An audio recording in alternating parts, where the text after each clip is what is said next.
This is the new Kawasaki H2.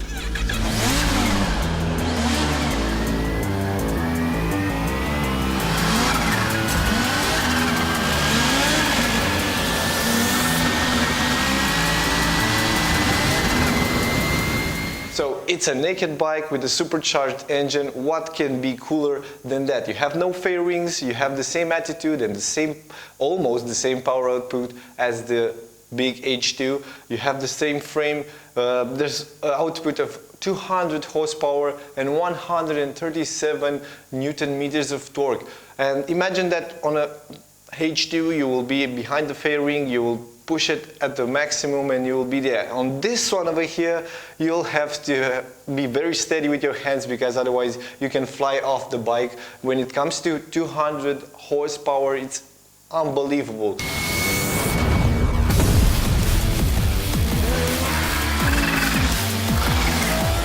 Let's have a look now under the fairings because you can see there's nothing changed over here. You have the same trellis frame like on the H2 and H2SX. You have this supercharger in the middle of the engine, the liter engine over here. There's only one intake on the left side, which comes very nice flowing towards the supercharger. Everything is very narrow, everything is very compact right now, and actually it's more than impressive that you can get a 200 horsepower power output from an Euro 5 compliant engine like this one. On the right side, everything is very clean, and this is what impressed me the most, that the engine is very compact. It's just like the Superbike engine with this big exhaust on the right side. As I said before, this is Euro 5 compliant, and what is the outraging thing about this bike is that it only has one radiator, only one oil cooler, and it still delivers that big amount of power and torque. When you take a look at the bike with the fairings, you will see this bulky radiator, which is almost like a car radiator. It's very, very big, very large. It's larger than the one on the liter bikes. It reminds me a bit of the Suzuki B King. I think it had the same large radiator. It's not my favorite feature, but I know that the engine has to be cooled down. Other than that, you have the new headlight over here inspired by the Z line. You have an LED unit. Everything on the bike is LED. You have this Showa big stroke forks, which are very bulky also. Considering that this is a 200 horsepower bike, you'll need the suspension system to work very, very good and to absorb every shock, because we are talking right now of speeds of 300 kilometers an hour on a naked bike.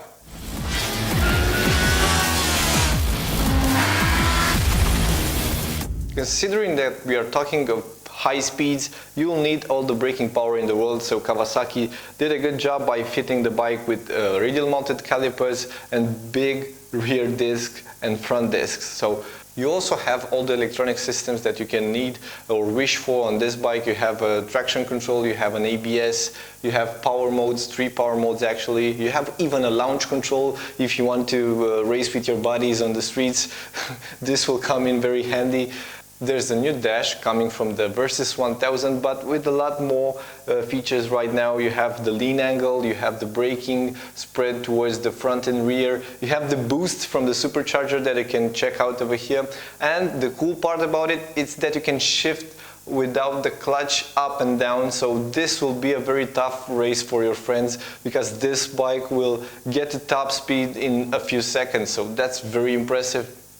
You also get the Bluetooth connection that you can pair with your phone. This dash can be paired with your mobile phone and you can do whatever you want. If you want to ride with 200 kilometers an hour, you can call your friends and tell them that everything is cool right there and you're having a lot of fun.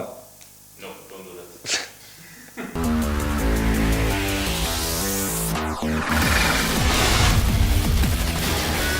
A feature that might come in very handy while cruising on the highways is the cruise control that you have on the H2. This is very impressive because you can set your bike at the average speed of 250 on the highway and everything will be cool. So the Z lineup will come up with this new bike, but the Z1000 will still be there.